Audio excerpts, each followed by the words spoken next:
Hello viewers, fans of railways and machinery. I am Corporal Charles and I would like to apologise pretty much for not uploading anything in months. It's been a long haul. I graduated from high school very recently. I was just trying to get through it and I didn't have time for much else.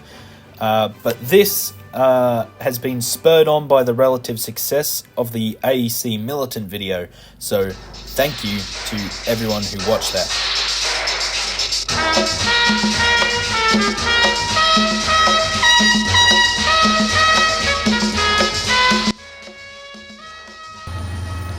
Not that one, that one. Until the C-Class, Victorian Railways had yet to build any specially designed in-house heavy freight locomotives. The 280 V-Class was a Bolden-built design imported from America, and although successful, were nowhere near the performance of the C-Class. And before the V-Class, Victorian Railways' most significant freight engines were mere 060s. Thus, with mounting train costs on Victorian Railways, the C-Class 280 was commissioned and designed by William Montgomery Sherman, the Chief Mechanical Engineer of the Victorian Railways. The C-Class was the first ever goods locomotive designed and entirely built within the confines of Newport workshops in Melbourne, Victoria. This carried on by a new standard set by the D-Class and the successful and famous A2 class, the D-Class being the first ever Victorian Railways engine. Everything before the D-Class was built in the United Kingdom or the United States. Weighing in at some 128 tonnes, the C-Class heated the strengthening of bridges on the Seymour line and in North Melbourne, as well as the strengthening of the Taradale and Moorabool viaducts. So far, it's impressive stuff. C1 was the first to be unleashed onto the Victorian Railways network in 1918, and a further 25 C-Class locomotives were constructed between 1918 and 1926.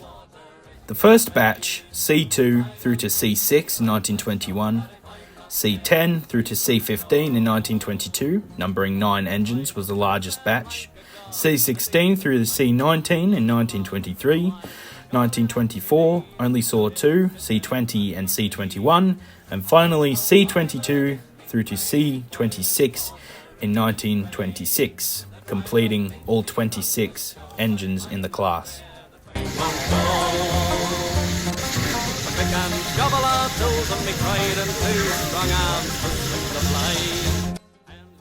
The C-Class's high tractive effort of 38,400 pounds meant that Victorian Railways could run longer and heavier freight trains, significantly reducing the railway's operating costs and allowing them to haul more heavy freight.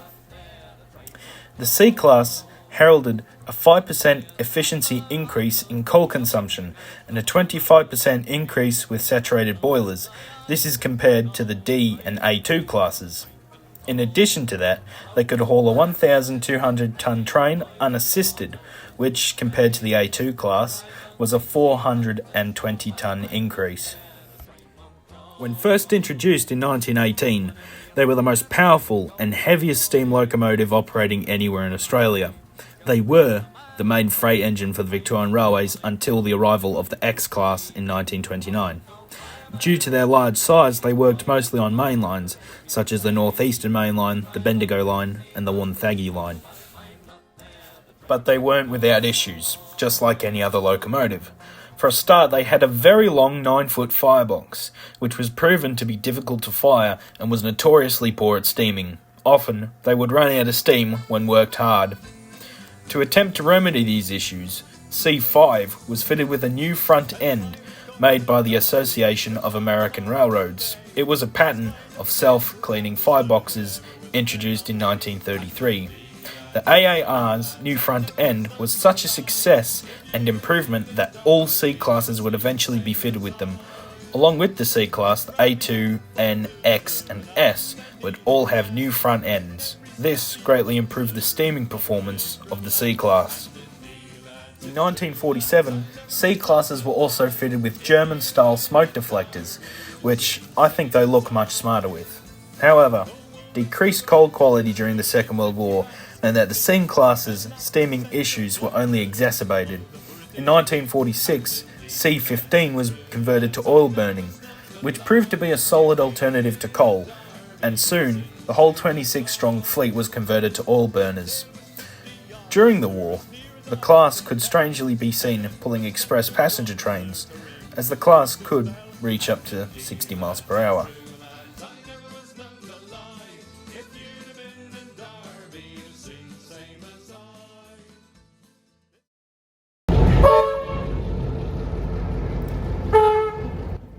After World War II, Victorian Railways began considering replacing their steam fleet with diesel-electric locomotives.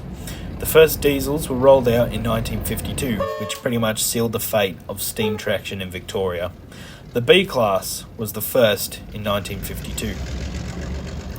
Withdrawals of the faithful C-class began in 1954, with the first one being withdrawn and scrapped, C20. Gradually, they were all withdrawn and scrapped until the last of the mighty C-class was withdrawn in April 1962. However, one C-class still remains with us. There is but one sole survivor. She currently resides in Melbourne's Newport Railway Heritage Museum in, Newport. C10 sits motionless now. When C10 was withdrawn, she ended her life with a mileage of 1,160,845 miles under her belt, and most of the other C-classes clocked up a similar mileage. The C-class was robust, practical and fast, but not without issue.